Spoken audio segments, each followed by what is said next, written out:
Alright, so in this clip, as well as the following one, we'll be taking a look at styles. So a style inside of SketchUp is primarily what determines how you will see the model on your screen.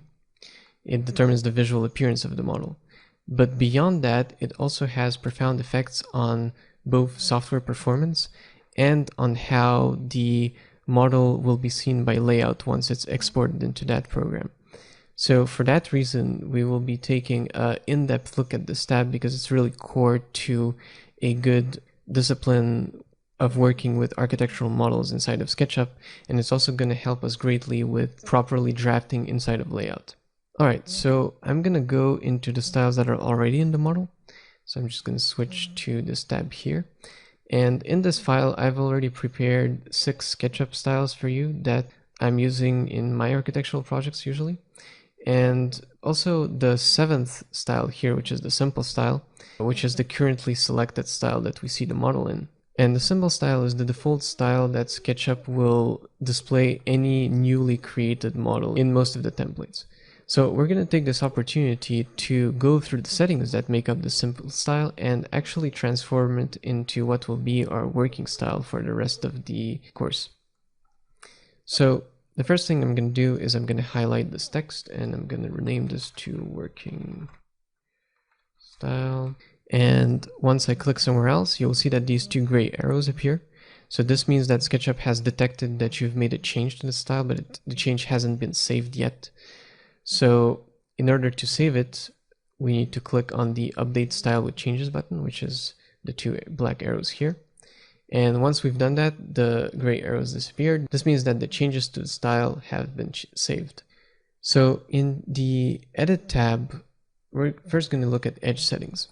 So Edge Settings is what determines how edges are displayed in a SketchUp style. And I sort of want to just fly over all of these options and take a bit more time for the ones that are important for us. So obviously, if you turn everything off in this section, there will be no edges displayed in the model. So any geometry that you see here is the product of basically the different boundaries between different materials, but there are no actual edges displayed here. So for our working style, we're actually going to enable the very first option, which basically gives us thin edge lines. And that's going to be sufficient for the working style. I'm just going to go over the other options so you have a better idea of how we can use these and what these options are.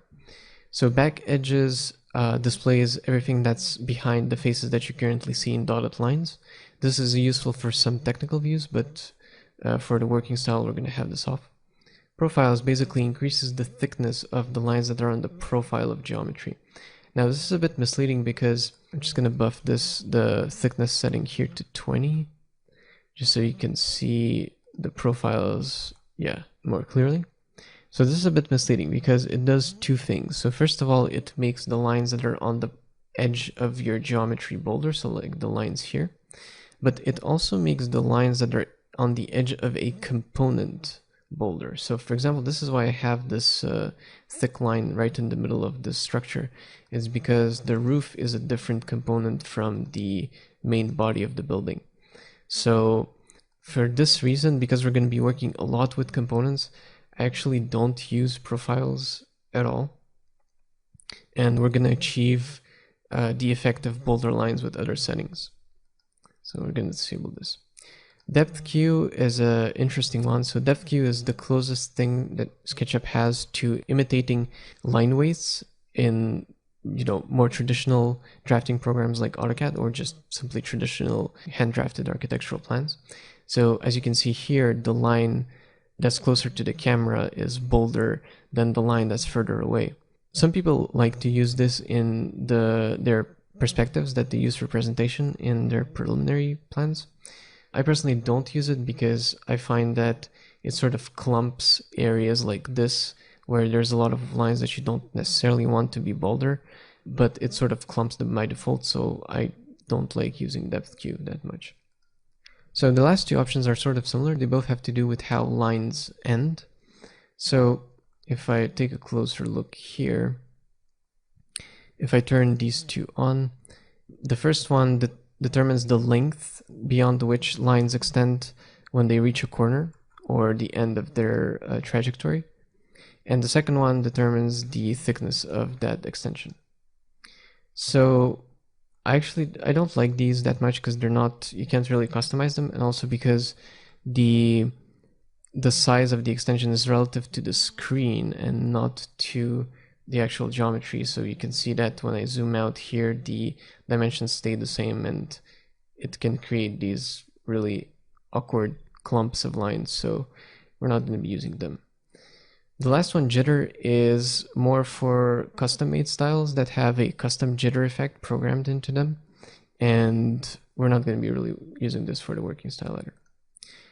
So this last setting in this tab is actually really interesting because it determines the color of the lines. So the first option is all uniform color, so black. And this is what it's set to right now. What's really interesting is the second color. So the second color sets the color of the lines to match the material that those lines are assigned to. And this is going to be interesting to us because we're actually going to be using this when we're going to be making preliminary plans to sort of soften some of the elements that we want to be present on our drawings, but we don't want to clash with the main geometry. So this is going to be useful. And the last option is by axis. So this basically colors lines that are parallel to one of the three XYZ axes in the corresponding color. And this is neat, but it's only useful when you're modeling very complex geometry and you want to make absolutely sure that something is aligned to an axis. Otherwise, I just keep the line color of the working style to a uniform black. So that's all for this clip. What's important to remember is that any additional setting that you turn on in this tab will slow the program down, because it's any additional setting here is like an additional layer that the program needs to calculate before it renders the model for you. So it's part of the reason why we only enabled the first option for the modeling style. So in the next clip, we will be going over the rest of the options for the Styles tab.